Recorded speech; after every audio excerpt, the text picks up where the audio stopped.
सावित्री 2 बेटों की माँ थी। उसे इस बात पर बड़ा घमंड था। वो मानती थी कि बेटे घर की शान होते हैं। ये ले सावित्री, मिठाई खा, मेरे यहाँ पोती पैदा हुई है। ये सुनते ही सावित्री मुंह बना के कहती है, अरे तू तो लुट गई, बर्बाद हो गई, तेरे यहाँ लड़की पैदा हो गई। अरे तू ऐसा क्यों कह रही है? मैं तो बहुत खुश हूँ। अरे जब तेरी पोती के पीछे तुझे खर्चे पर खर्चे करने पड़ेंगे ना, तब ये तेरी सारी खुशी गम में बदल जाएगी। पहले लड़की की पढ़ाई लिखाई का खर्चा, फिर उसकी शादी का खर्चा। अरे आजकल की शादियाँ कितनी महंगी हो गई है। गहने बनाओ, लाखों रुपए पानी की तरह बह जाते हैं। लड़कियाँ तो सिर्फ खर्चा करवाने के लिए ही पैदा होती हैं।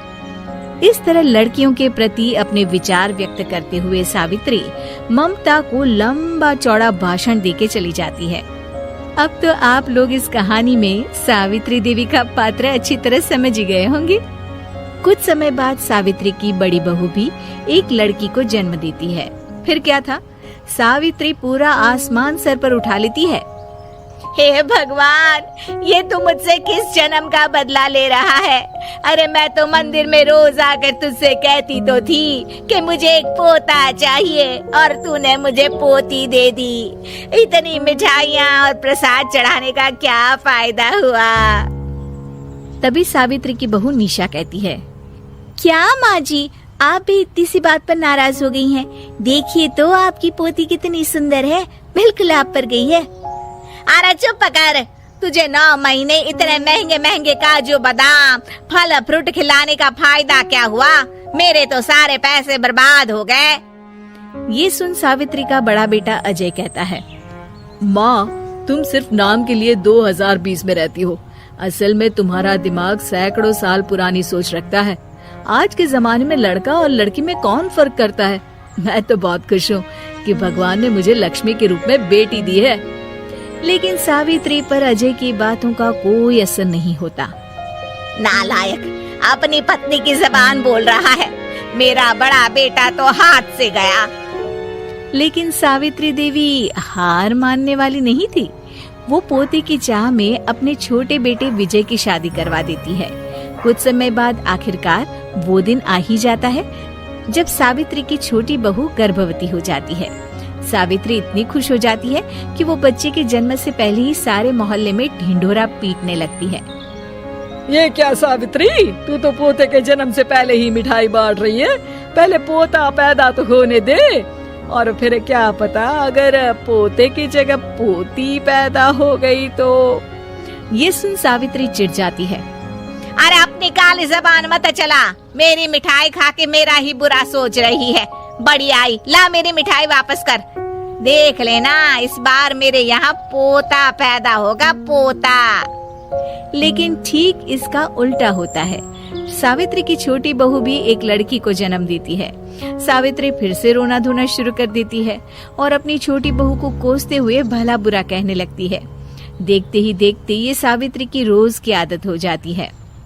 एक दिन उसकी इस आदत से परेशान होकर विजय अपने भाई अजय से कहता है, भैया, माँ खुद एक औरत होकर हमारी बेटियों को पसंद नहीं करती, उल्टा उन्हें रोज कोसती रहती है। मुझे माँ की यह आदत बिल्कुल पसंद नहीं आती। अरे तू ठीक कहता है, मैं भी अब माँ से तंग आ गया हूँ। अच्छा, तो अब तुम दोनों इस तरह पीठ पीछे मेरी बुराई भी करने लग गए हो? नहीं माँ, हम चाहते हैं कि घर में शांति बनी रहे। हमें हमारी बेटियाँ बहुत प्यारी है। मैं नहीं चाहता कि वह तुम्हारे ताने सुन सुन कर बड़ी हो, और इसीलिए हम दोनों ये घर छोड़कर चले जाएंगे। हाँ माँ, मैं भैया की बात से सहमत हूँ। जब तुम इस घर में अकेली रहोगी तब तुम्हें अपनों की कीमत का एहसास होगा।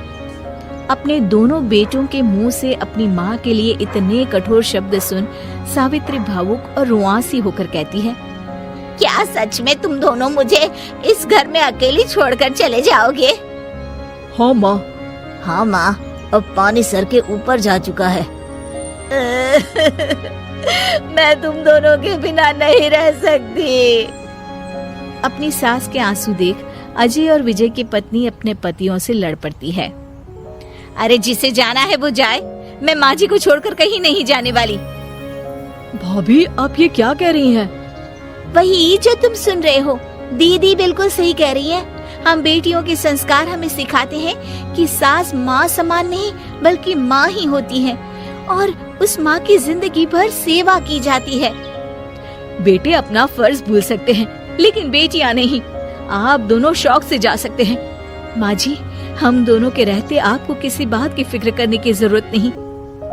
फिर क्या था, सावित्री के ऊपर छाए बेटों के घमंड के बादल उसकी बेटी स्वरूप बहुओं के तेज के आगे आंसू के रूप में परिवर्तित होकर सावित्री की आंखों से बहने लगते हैं और वो उन दोनों को गले लगा लेती है। मैं जिंदगी भर बेटियों को कोसती रही, लेकिन आज तुम दोनों को देख मुझे समझ आ गया कि बड़े अभागे होते हैं वो लोग जिनके घर बेटियां नहीं होती।